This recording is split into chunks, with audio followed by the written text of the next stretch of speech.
मुल्क भर की मुख्तलिफ रियासतों में PFI के खिलाफ NIA की जानिब से मारे गए छापों के खिलाफ PFI की जानिब से रियासत आंध्र प्रदेश के कर्नूल और केरला, तमिलनाडु व दीगर मुकामात पर एहतजाज किया गया। NIA की इस कार्रवाई के खिलाफ केरला के तिरुवनंतपुरम, कोल्लम, एर्नाकुलम समेत दीगर अजला में NIA के छापे के खिलाफ एहतजाज किया गया। केरला पुलिस ने कई मुजाहिरीन को हिरासत में लिया। आंध्र प्रदेश के कर्नूल जिले में भी NIA के खिलाफ एहतजाजी धरना मुनज़्ज़म किया गया। इस एहतजाज में SDPI ने भी हिस्सा लिया। PFI के हामियों ने NIA को गो बैक के नारे भी लगाए। पुलिस ने कई मुजाहिरीन को हिरासत में भी लिया।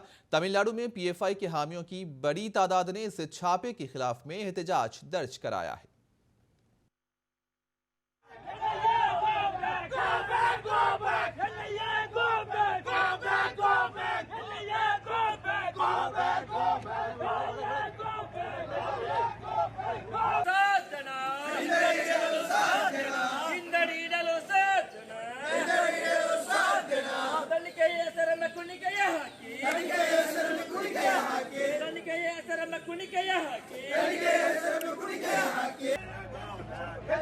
Go back!